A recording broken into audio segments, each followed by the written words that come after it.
क्या बनना तो चमकती है, तो हम भी सुने की बता रहे हैं। देखा तो है भी, तो ऐसा सुना है कि मणि खूब प्रकाश करती है।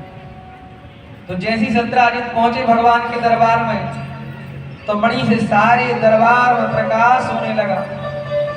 लगता है आज तो सूर्य भगवान आ रहे हैं साक्षात। और जैसे ही सत्राजित पहुंचा, भगवान ने कहा कि सत्राजित तुम्हारे हाथ में मणि है, ऐसा करो ये मणि हमारे राजघराने में, राज खजाने में जमा कर दो, नहीं तो मणि के चक्कर में तुम्हारे प्राणों को खतरा हो सकता है।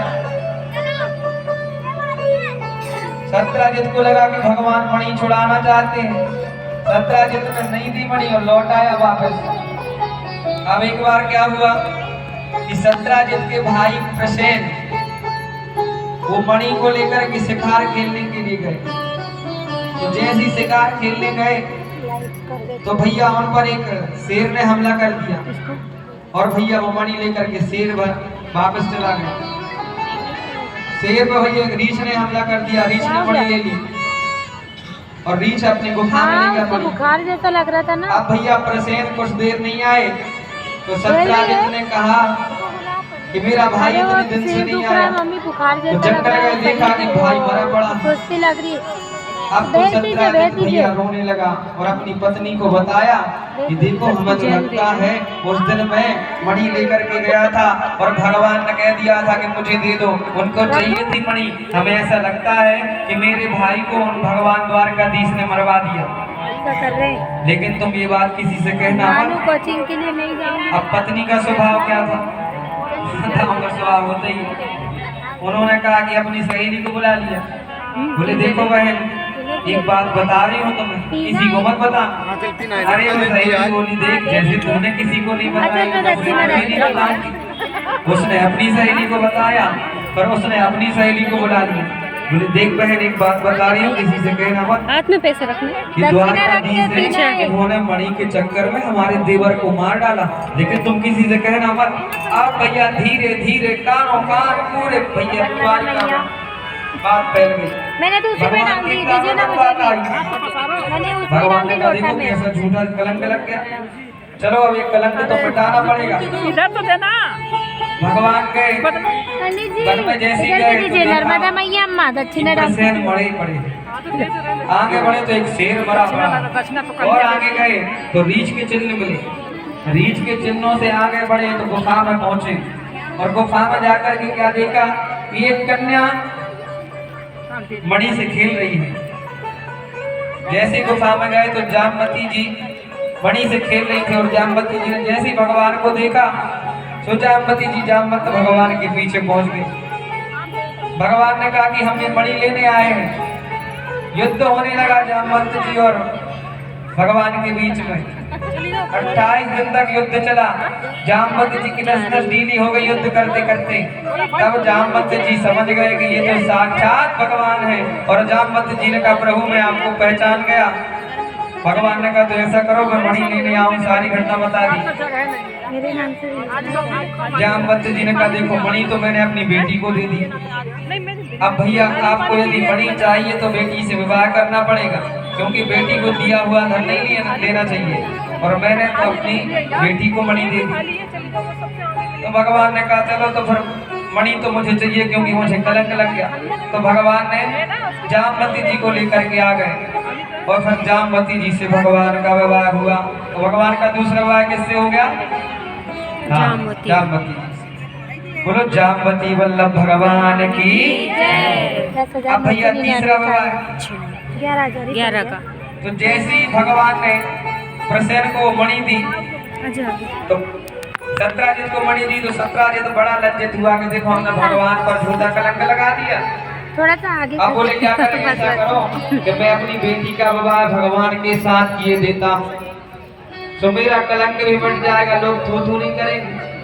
तो भगवान का विवाह सत्राजित ने अपनी पुत्री सत्यभामा से कर दिया। तीसरा विवाह भगवान का सत्यभामा से हो गया। बोलो सत्यभामा वल्लभ भगवान की। पूरे अर्जेंट विवाह, किसी विवाह में बारात नहीं जा रही, मंडप नहीं गड़ता, सुबह तक पता नहीं चल रहा और दोपहर को बहू आ रही। अर्जेंट विवाह हुए भगवान के। हुए कि नहीं हुए? सही है। अब भगवान का चौथा विवाह किससे हुआ? ये वाला नहीं है ना? भगवान का यही है, चौथा यही विवाह है। हुआ यमुना जी से।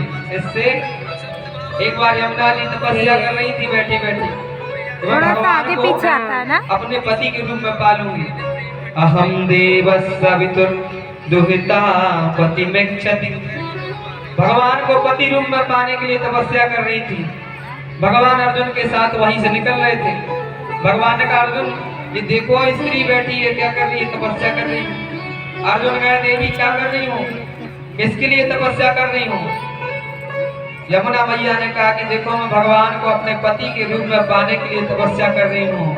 अर्जुन ने कहा देवी चिंता न करो, तुम्हारी तपस्या पूरी हो गई, भगवान आ गए तुम्हें पति रूप में स्वीकार करेंगे। और भगवान का चौथा विवाह यमुना मैया से हो गया। बोलो यमुना मतलब भगवान की।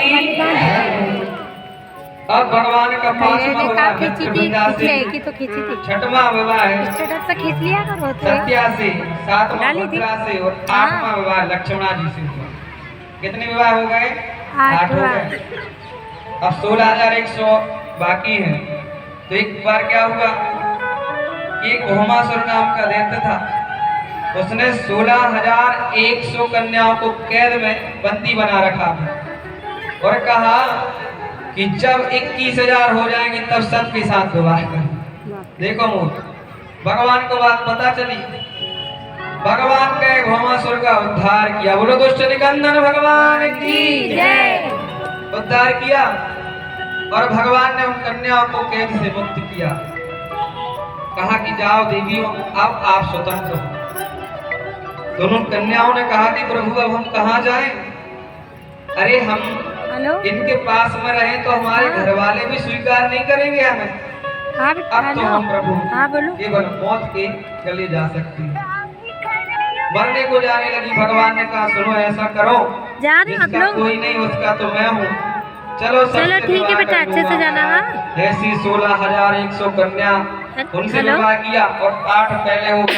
ऐसे हो गए 16,108। हाँ बेटा, आरवी के पापा होंगे या फिर भैया है आरवी का ना। अब जोड़ लगाओ कि 16,000। चलो ठीक है बेटा, अच्छे से जाना। गणित 11 लगा लेना। गणित कितनी कमजोर है। चीनी लोग तो निकल रहे हैं, जब राजस्थान जा रहे हैं। क्यों? हैं शादी ना उसके चाचा की लड़की, दादा की। तो आप लोग हिसाब किताब कर लेना। गणित शुरू से कमजोर रही और इंग्लिश तो और महाराज कमजोर। ये शब्द 2-4 में सीख लिए, हमको इंग्लिश नहीं आती। अपन तो हिंदी वाले हैं, नहीं मातृभाषा हिंदी, हिंदी को स्वीकार करते हैं। अच्छा देखो इंग्लिश की थोड़ी सी खासियत देखो।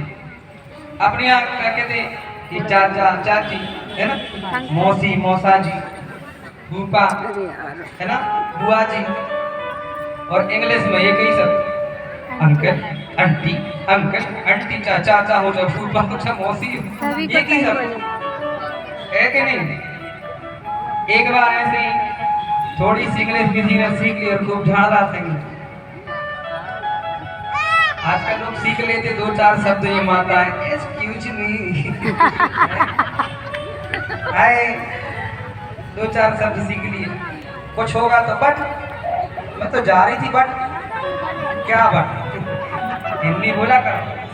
ऐसे ही भैया एक सज्जन ने 3 शब्द सीखे इंग्लिश के। कितने? 3। उसने कहा कि हमें तो थोड़ी सी इंग्लिश सिखा दो।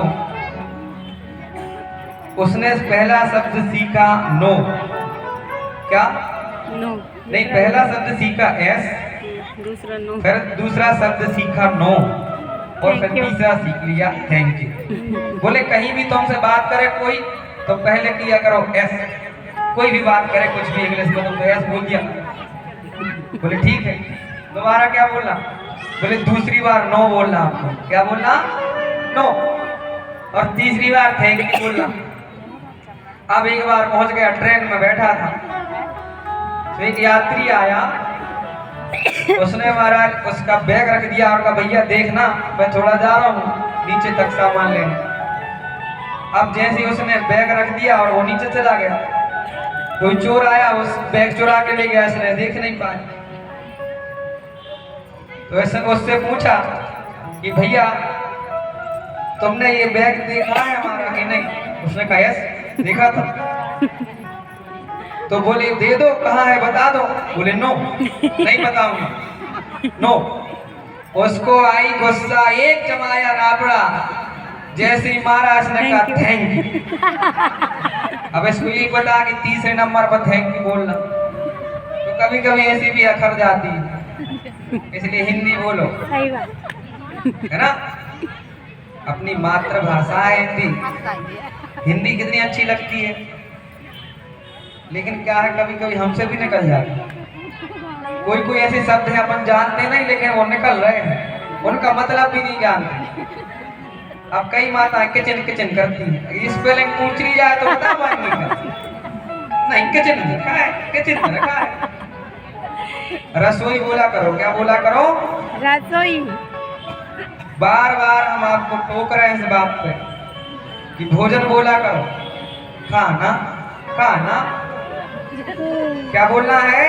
भोजन। भोजन। रसोई घर, है ना? क्या बोलोगी? रसोई घर। कितना अच्छा शब्द है। किचन, जहाँ किच किच मची हो वो किचन। हाँ, रसोई घर बोला करो। क्या बोलना है? रसोई घर। थोड़ी शुद्धता सफाई से रहा करो, भोजन बनाते समय अच्छे भगवान के भजन गाया करो। अरे वो लगा है फिल्मी गीत है, भजन गाती होंगी नहीं आप लोग? भोजन बनाती होंगे, कौन कौन माताएं गाती हैं? सब उठा लेंगे, हमें पता है ना, क्योंकि यहाँ बेइज्जती हो जाएगी जब उसे आ रहा। तो यदि नहीं गाती तो भजन गाया करो, जब भोजन बनाया करो तो कीर्तन गा लिया करो, गुस्से मत बनाया करो। लो जी आगे भोजन के लिए, अब जल्दी जल्दी बनाना पड़ेगा, इनको भी भूख लगी, दिन भर भूख लगी रहती बिल्कुल, अब गुस्से में चला रही है। प्रेम से बनाया करो भोजन, वो भगवान को सबसे पहले भोजन गा के बनाया करो। श्री कृष्ण गोविंद हरे मुरारी।